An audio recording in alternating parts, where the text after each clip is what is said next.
السلام علیکم. آپ سن رہے ہیں ہمارے اکابرین کے قیمتی ملفوظات.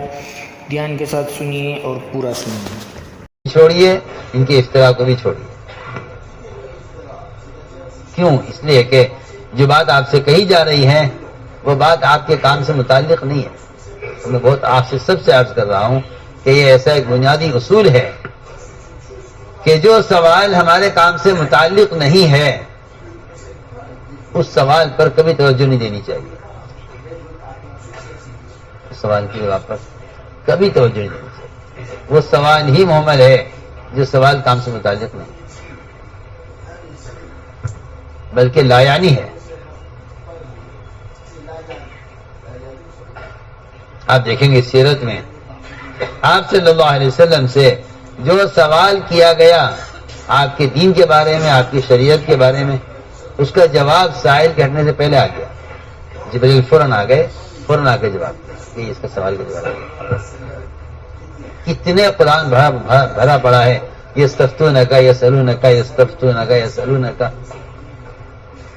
ابھی سائل ہٹتا نہیں تھا کہ آسمان جواب آ جاتا. لیکن جہاں سوال آپ صلی اللہ علیہ وسلم سے آپ کی بعثت کے مقصد اور آپ کی شریعت سے ہٹ کر کیا گیا، وہاں آپ سے یہ کہا گیا کہ آپ ان کے جواب کی کوشش نہ کریں. ان کی جواب کی کوشش نہ کریں. دیکھیں سوال آپ سے متعلق ہے نہیں. جو سوال آپ کے کام سے متعلق نہیں ہے آپ اس کے جواب کی کوشش میں کیوں لگے ہوئے ہیں؟ چنانچہ مشرکین اور یہود جمع ہوئے، دونوں نے آ کر آپس میں طے کیا کہ ان سے کچھ سوالات کریں گے. اگر یہ جواب دیتے ہیں تو ہم ان سے کہیں گے اگر آپ جواب دیں گے تو ہم آپ پر ایمان لے آئیں گے، اور آپ جواب نہیں دیں گے آپ پر ایمان نہیں لائیں گے. یہ بات یاد رکھو کہ حق کو قبول کرنے کے لیے کوئی شرط نہیں لگائی جاتی.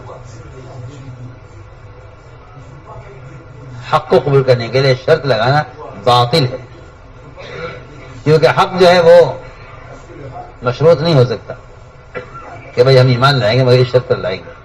ہم بات مانیں گے آپ کی مگر اس شرط پر مانیں گے.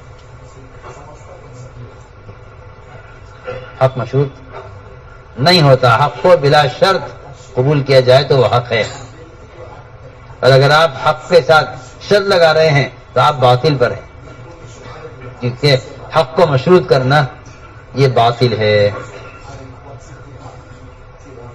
حق کو مشروط کرنا باطل ہے.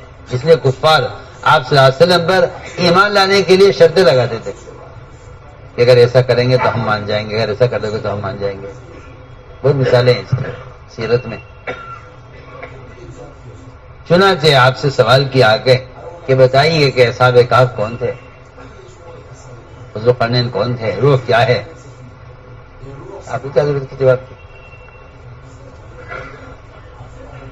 اللہ نے فرمایا نہ آپ کسی سے پوچھیے اور آپ انہیں سرسری جواب دے کر فارغ کر دیجیے. آپ کو اس میں پڑھنے کی ضرورت نہیں ہے. ادھر 1 مہینے تک جواب نہیں آیا. 1 مہینہ ہو گیا، روایت میں 1 مہینہ. 1 مہینے تک آسمان سے جواب نہیں آیا کہ ان کے سوال کے کیا جواب. سوال کیا انہوں نے؟ کفار نے، مشرکین. اور اگر کوئی مسلمان آ کر اپنے کام کے متعلق، شریعت کے متعلق، دین کے متعلق آپ سے سوال کرے تو جواب فوراً آ جائے سائل کرنے سے پہلے. اور جہاں سوال آپ کے کام سے متعلق نہیں ہے وہاں ایک روایت میں 15 دن، ایک روایت میں 1 مہینے تک جواب نہیں آیا. یہ چیز آپ سے متعلق ہی نہیں ہے تو آپ کو اس کے جواب کی کیا ضرورت ہے؟ چھوڑیے، آپ اپنے کام میں لگیے. اپنے کام میں لگیے. آپ کو کیا ضرورت ہے اس فکر کرنے کی کہ یہ سوال کریں کو کیا جواب دیا جائے. اس لیے آپ نے فرمایا پچھلی وہ امتیں ہلاک ہو گئیں جنہوں نے اپنے انبیاء سے سوالات کی بھرمار کی ہے. حدیث ہے، یہ پوچھو، یہ پوچھو، یہ پوچھو، یہ پوچھو، یہ پوچھو. اور قرآن یہ کہتا ہے کہ پوچھتے وہیں جنہیں کرنا نہیں ہوتا. جن کو کام کرتے ہیں ان کے کاموں میں سوالات پیدا نہیں ہوتے. جو کام نہیں کرتے وہ سوالات اس لیے پیدا کرتے ہیں تاکہ جو کام کرنے کے لیے دیا گیا ہے اس کو سوال میں الجھا دیا جائے. ایک گائے ذبح کرنے کو حکم دیا بنی اسرائیل کو، انہوں نے سوال کھڑا کر دیا کیسے ہو، کیا ہو، کیسی ہو، کون سی ہو، کس طرح کی ہو، کیا نوعیت ہو، کیا اس کی صفات ہو. یہ سارے سوالات ہوتے گئے. اللہ تعالیٰ ان کے جوابات میں اس گائے کے لیے مشکل پیدا کرتے گئے. ہر سوال کے جواب کا جواب ملتا تھا وہ گائے کو اور مشکل بنا رہا تھا. آپ پڑھیے قرآن.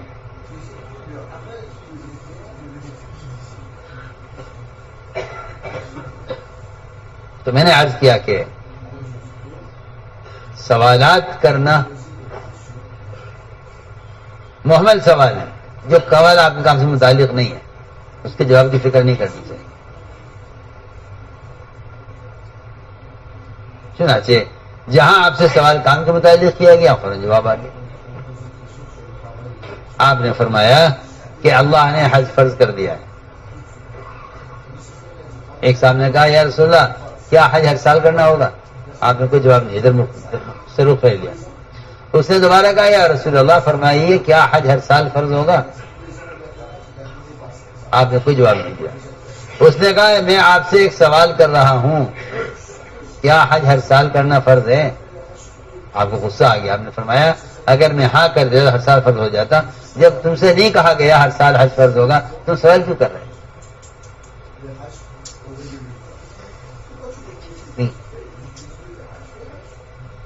اور یہ میرا مشاہدہ ہے، میرا یہ مشاہدہ ہے کہ جو لوگ کام کے میدان میں نہیں ہوتے وہ سوالات کرتے ہیں اور سوالات میں الجھے رہتے ہیں.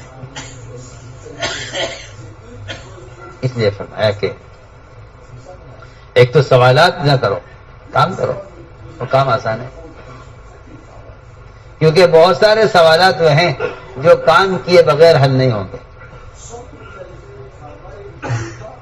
آدمی کام کے میدان میں ہوتا ہے اس کے سوالات اس کے عمل سے حل ہوتے ہیں. جو کام کے میدان میں نہیں ہوتا ان کے سوالات، وہ اپنے سوالات کے جوابات سے کبھی مطمئن نہیں ہوتے.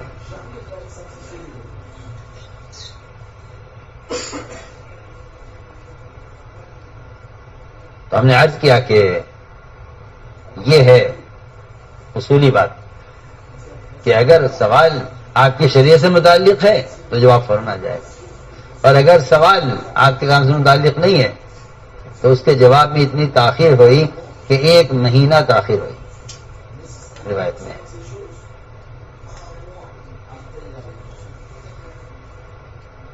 تو جب اس طرح کی باتیں پیش آئیں